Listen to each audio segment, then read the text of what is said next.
Hey everybody, let's talk about Dragon Quest XI and level design. This is your very first time on a horse, your very first taste of freedom, and this level is themed around that, so let's talk about how they did it. The best thing about studying this is that you can do the same things they did. This is very indie friendly, there's no expensive assets involved. It's all just a couple of basic techniques used in a careful way. Now remember, every level you build has to have some kind of feel, an emotion, or a theme. And if you don't have one, then no matter how good you are at designing levels, your levels won't have any punch. Conversely, even if you're terrible at designing levels, if you're trying to communicate something, you're probably still going to communicate it. And your level will be a success even if it's not great. So always settle on a theme first, and in this case the theme is Grand Adventure, setting off on a new adventure.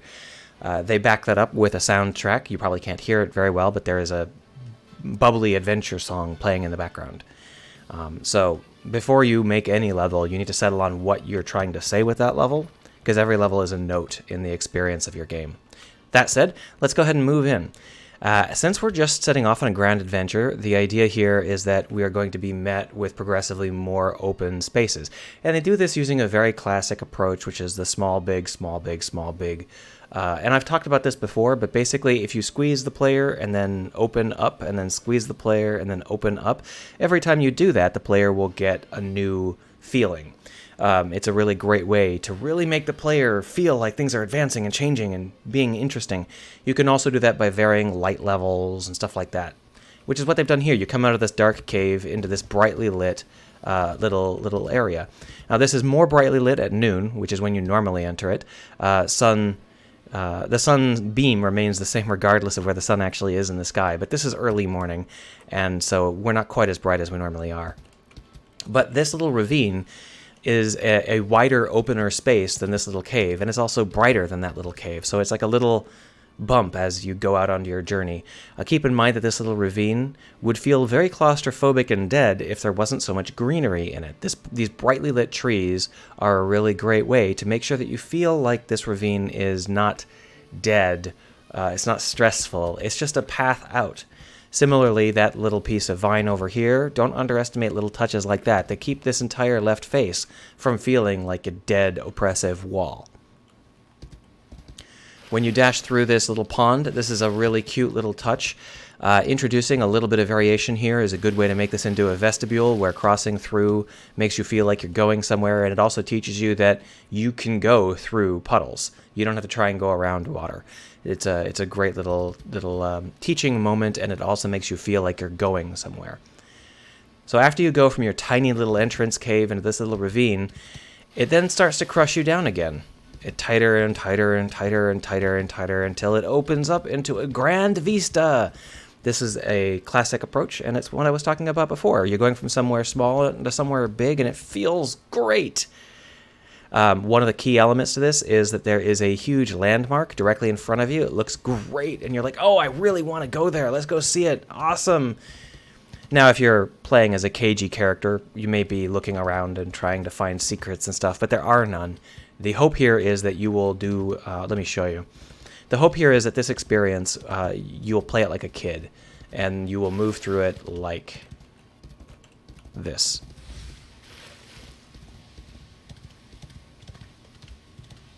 Yeah! And every part of this is a carefully crafted topological element to try and get that feeling out of you.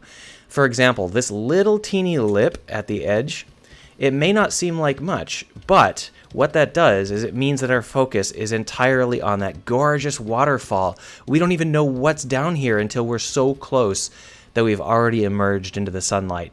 So that tiny little rise, that tiny little bump is enough to let us feel this explosive feeling of entering into a large sunlit area. Similarly, these distracting elements off to the side, they're just decorations, but because they are there, the player might get sidelined in a literal sense. They might get pulled off to the side. So what they've done is they've put a tree in the way so that you can't really make it out until you're already out into the open sun and you're looking around and you're thinking, oh my gosh, look at all these places I can go. Of course, There's really not any places you can go. There's only one place you can go. It's directly that direction. And the cobblestone path actually leads you there. If you try and go anywhere else, it's just dead ends. But the player doesn't know that at this point. It feels like a bigger, opener area. It feels like you're now embarking on a real adventure. And this is really well done. Another thing to keep in mind is that this wide open area is not flat. This is not a basin. There are a lot of rises and fenced-off areas, and this is a really important thing to understand if you're making levels.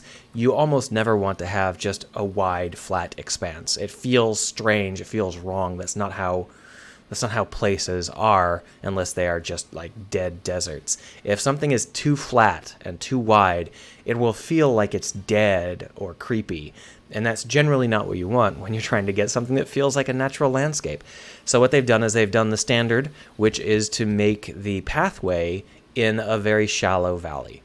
And so all of the decorations rise up to either side of where the player is supposed to go. You can also do it the opposite way, have the pathway on a hill, running along the top of a dune, for example, or on the bridge. But this is a better way in many cases because it lets the distractions rise up around you, which makes everything feel like it's bigger than you. Whereas if we were on top of stuff, then everything would be below us and we would feel bigger than it. Basic call here: do you want to make your player feel bigger than whatever they're adventuring into, or smaller than whatever they're adventuring into? Well, they wanted us to feel smaller, so we are underneath all of the things around us. These are basic techniques. I am not making them up.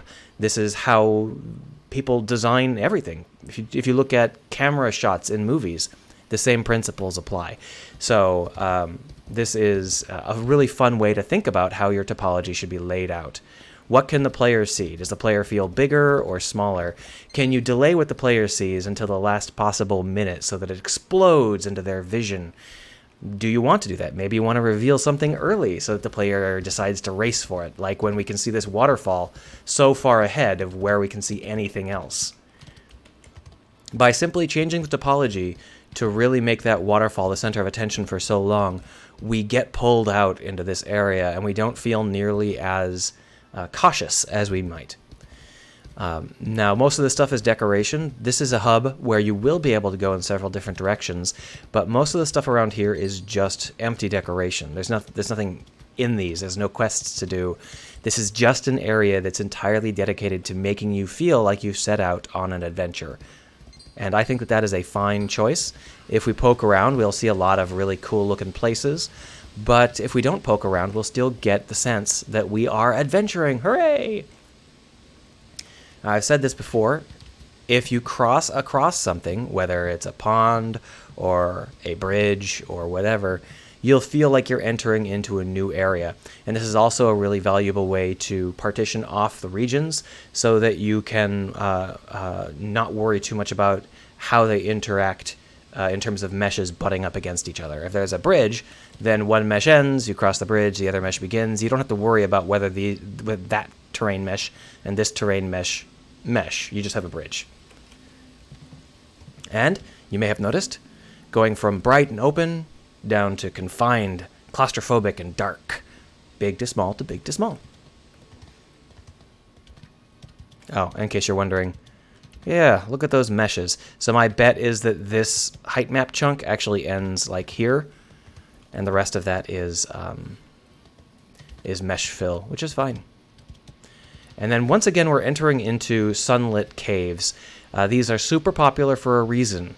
Seriously consider putting some into your game. But as you can see, from a small confined space, bam! Into a big open space with, again, a beautiful vista, a waterfall again. So every time they pull us into a big open space, they do it with some kind of lively thing. It's a waterfall or a sunbeam, something where we say, yeah, let's go, woo! And that's the idea. The whole point here is that you're supposed to feel like it's a grand adventure.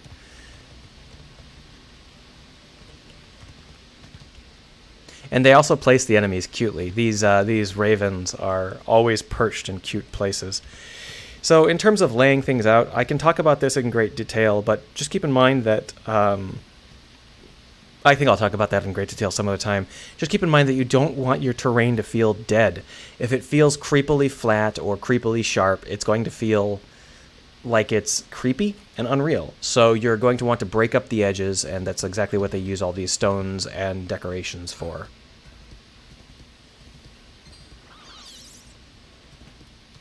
Everything's scared of me because I ground for a little bit before doing this. And again, big to small. A large, brightly lit open area down into a dark, confined tunnel. And guess what? A large open area. This is a very, very fundamental, basic approach. It is exactly what you should be doing. And it's so easy to understand once you get that impression, once you understand what you're trying to aim for. And again, there is a landmark that draws us out. And once we get far enough out, there's another landmark. And again, it's a waterfall. Now notice that this time, rather than being below everything, we're above everything. We've emerged from out of the tiny caves, and now we are striding across the world. And wow, it feels great. It's so cool.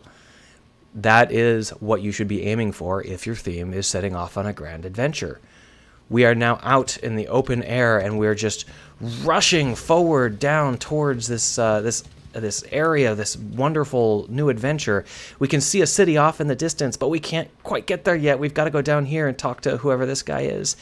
So this is where I'm going to stop this particular talk, because I haven't gone any further than this in the game. But I just wanted to tell you about this setup because it's so fundamental and basic. This is something you can do with literally 3 assets. So just keep your brain on straight when you're trying to define your levels. Understand where the player is going to be, what they're going to see, and what you want them to feel. And I hope this was helpful.